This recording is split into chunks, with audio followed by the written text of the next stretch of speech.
Merci. Donc la parole est à Madame Carchon pour 4 minutes, qui sera suivie par Monsieur Moreno pour 4 minutes également. Madame la Présidente, Mesdames, Messieurs, chers collègues, aujourd'hui nous discutons d'un enjeu crucial pour notre région et pour l'avenir de l'un de nos secteurs les plus emblématiques, la filière vitivinicole. À travers ce rapport, nous affirmons l'ambition de l'Occitanie de rester leader national et européen dans ce domaine, tout en accompagnant la mutation profonde qui touche ce secteur. L'agriculture en Occitanie, ce sont non seulement des chiffres, mais aussi un patrimoine, une culture et des emplois. Elle fait rayonner notre savoir-faire à l'international, avec des exportations qui dépassent 1 milliard d'euros chaque année. Soyons clairs, l'agriculture française est à la croisée des chemins.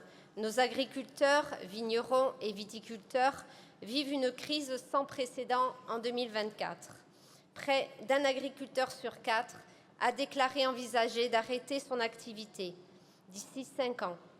Pourquoi ? Parce que les charges explosent, parce que les marchés internationaux étouffent nos exploitants et parce que le poids des normes est devenu insupportable. Pendant ce temps, les crises climatiques s'enchaînent. Gel, grêle, sécheresse. Nos agriculteurs et viticulteurs sont les gardiens de nos paysages, de notre gastronomie et de notre souveraineté alimentaire. Et pourtant, ils ne sont pas épargnés. Dans ce contexte, permettez-moi de m'arrêter un instant sur le Gers. Ce département que j'ai l'honneur de représenter, avec ses vignobles prestigieux et son patrimoine agricole exceptionnel, le Gers est un symbole de ce que la France rurale a de plus beau à offrir. Des appellations comme l'Armagnac ou les Côtes de Gascogne rayonnent bien au-delà de nos frontières. Mais aujourd'hui, ce modèle est fragilisé. Les viticulteurs gersois et de l'ensemble de l'Occitanie doivent affronter une concurrence accrue sur des marchés où les coûts des productions augmentent sans cesse. Les phénomènes climatiques extrêmes deviennent la norme et menacent les récoltes. Et pourtant, les exploitants continuent d'innover, de s'adapter et de résister. Depuis 2016, sous la présidence de Madame Delga, notre région a démontré sa capacité à innover tout en restant fidèle à ses racines. Nous avons fait le choix d'une gestion rigoureuse et ambitieuse, plaçant l'accompagnement de nos filières agricoles et viticoles au cœur de notre action. Aujourd'hui, nous franchissons une nouvelle étape. Ce contrat de filière s'articule avec des priorités stratégiques comme l'adaptation au changement climatique, l'innovation et la compétitivité, le soutien à la formation et à l'emploi. Ce projet incarne les valeurs que nous portons au sein du Parti radical de gauche. Proximité, solidarité et innovation.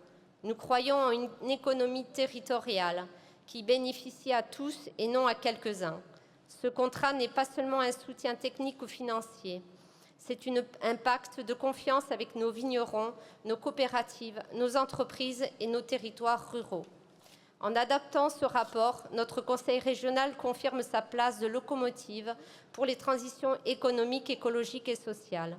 Nous investissons massivement pour préserver nos paysages, pour dynamiser nos économies locales et pour faire de l'Occitanie un modèle à suivre.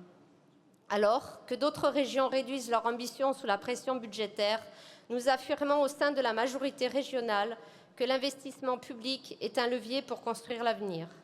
Depuis 2016, l'Occitanie est la première région française en termes d'investissement par habitant. Cette dynamique, nous la devons à une gestion exemplaire et à une volonté politique forte. Ce contrat de filière vitivinicole est bien plus qu'un document technique. Il est un acte politique fort.